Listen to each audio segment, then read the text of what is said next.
Jones here from The Heart Matters with this issue of Scrumptious Relationships. And the topic this time is self-esteem and how it impacts our relationships with men.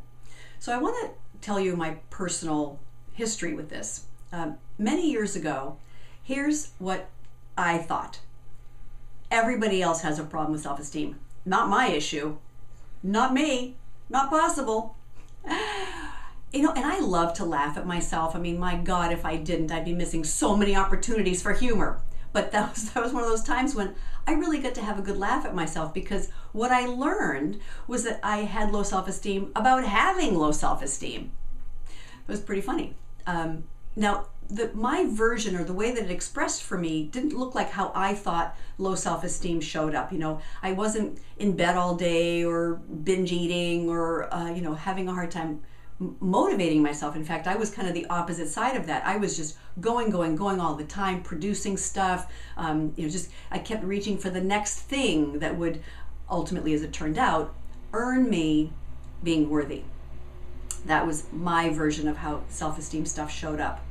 And, the thing is, no kidding, right? That whole idea of I'm not worthy of it yet. And if you remember, we've talked about this oftentimes over these years, this whole notion of like attracts like. So what I kept creating was these relationships with men where I didn't feel worthy of love. I wasn't getting it from them. I mean, pretty much they had their own issue or their own version of that going on. So here I was going. Everything felt like sort of like, you ever heard the expression building a house of cards, right? I felt like everything was very tenuous, and if one strong wind had come through, I would have been found out, right? So I was always on edge about that. Now, the funny thing that happened was when I started just talking about it, that this was something that was going on for me, of course, everybody else comes out of the woodwork and yeah, me too. And the other thing, magical, is that by just expressing it, owning it, just letting it be, it diminished the power that it had over me. It changed so much. And so consequently, I'm a huge fan of that, right? Just look, it is what it is. Whatever our thing is, whatever we're dealing with, we've come by it honestly. We didn't wake up one day and think, this would be a fun party to have. There are reasons that we feel the way we do and we do the things that we do. But if you really want to have that scrumptious relationship with a divine man for you, and if this is an issue for you, you have got to tackle it, right? You've got to. Whether you're in a relationship with your divine man or you're dating and hoping to have him come into your life, your self-esteem, wherever it shows up and it's less than you feeling worthy, that's ultimately kind of the definition, competent and worthy.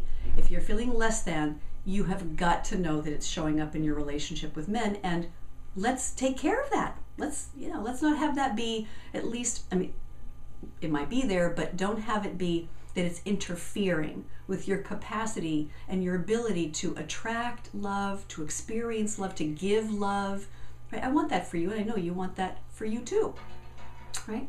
So, and then the other piece of this is, not only is it true that you can decide to have just better self-esteem, it's just a decision. You are worthy. You can just, I'm worthy. But here's the trick. You can't just decide that you're worthy. You have to actually act in accordance with. Your behaviors have to be a match to that. Now, for me, what that looked like was honor my word, especially to myself. Honor my word, do what I say, take really good care of myself, follow through on stuff. I noticed that there were habits that I had that were not really supporting me feeling great about myself. So anyway, here's the thing that I want you to do. Take inventory of where are you less than in that place of feeling worthy and feeling competent, feeling capable in your life. Just figure out what areas you're off track with that and take it on. Just take a little chunk out of it. Just get on that path or continue on that path. I'm imagining many of you already are on that path, and good for you. It's really worth it. And, as I am here about to celebrate our 23rd wedding anniversary, I attracted a man who could absolutely love me, give to me, see me, cherish me, and I felt worthy of it. So I want that for you. Until next time, have a great couple of weeks.